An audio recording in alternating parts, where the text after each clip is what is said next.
When we talk about getting certified, it is always an interesting thing to understand how much time it will take. Today, I have with me Sanan Ahmed, who did PMP in a very quick time. And then he did ACP also in a very quick time. And I would like to congratulate Anam, the my facilitator for ACP. She made sure that he's ready and he cleared the exam. So congratulations, Anam. Congratulations, Sanan. Anam, first I would like to know from you his journey, then I'll go to him. Anam, please. Thank you very much for congratulating me.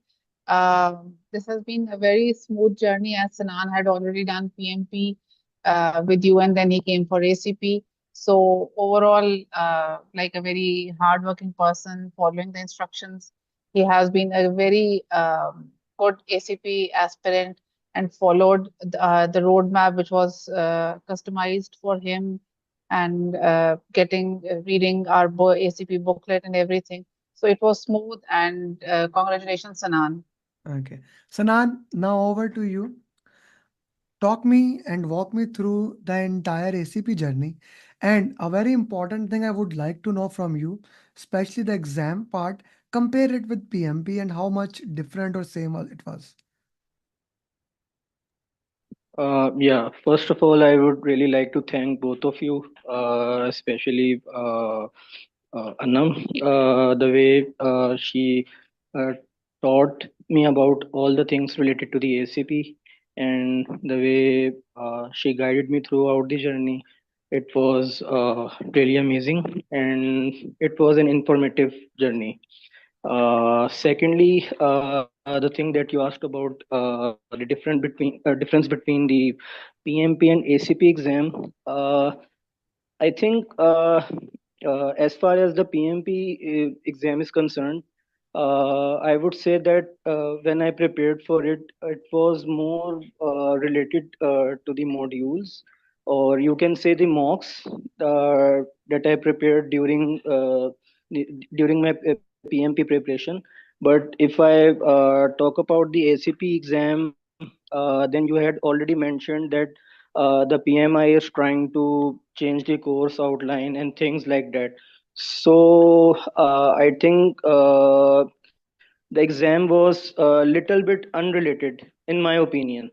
I might be wrong as well, but it was, you can say, they were focusing on kind of those things that were not important in my perception. So uh, I think that was the main difference between both the PMP and ACP exam. Okay, I want to go into that a little bit more. How you are saying it is for irrelevant. So I need a little bit more detail on that, Sanan. I think it's all about perception. During the preparation of ACP exam, I thought that things like technical debt, pair programming, and you can say other things as well, other concepts such as lead time, cycle time.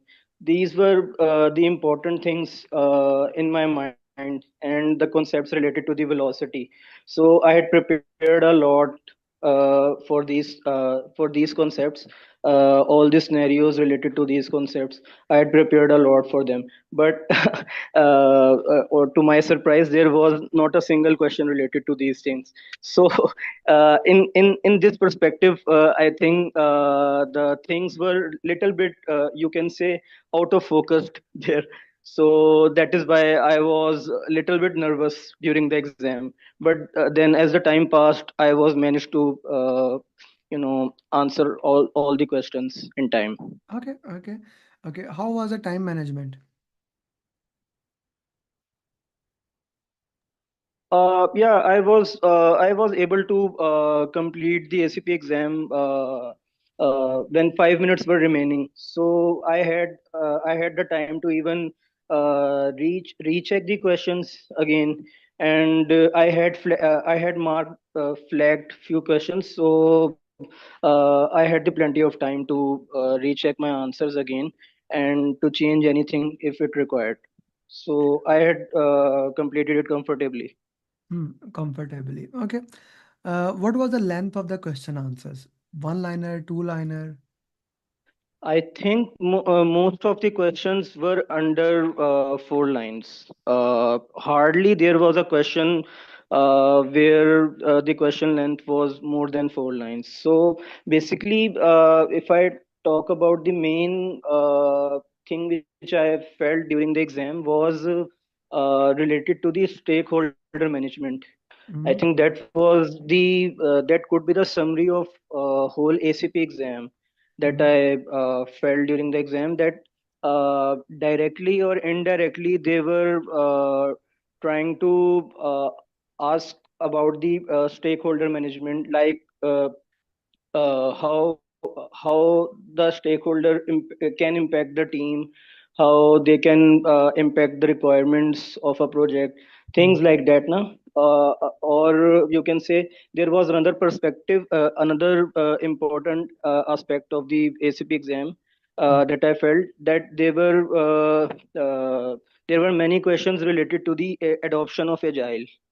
There were questions related to the adoption of agile at the organizational level, at the project level, or you can say there was also question when the project was in progress and team was trying to shift from waterfall to agile. So things like that were there were many questions related to these things. Hmm. Hmm. Okay, okay, okay. Anna, would you like to have some questions? Uh, Not really, but this transition of organizations from traditional to agile is what we actually study throughout the ACP course, and we discuss in all the domains. So Sanan has perfectly marked that stakeholders, because in every domain we talk about the stakeholders, how we are going to deal with them, and this transition is very important these days. So these are very important concepts which Sanan has marked, and they are good for the people who want to prepare to keep focus on these things. Okay, okay. Thank you very much, Sanan. Now, Sanan, the last mock I gave you, was it relevant? Still relevant? It used to be very relevant. So, was it relevant or not?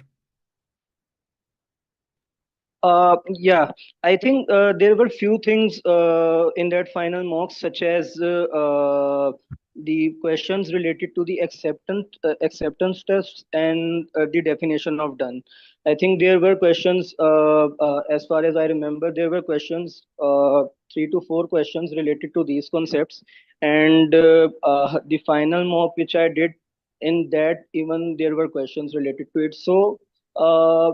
There were some questions related to the similar concepts, but overall, if I reevaluate the exam again, then it was, I should say, it was really different from the mocks that I did.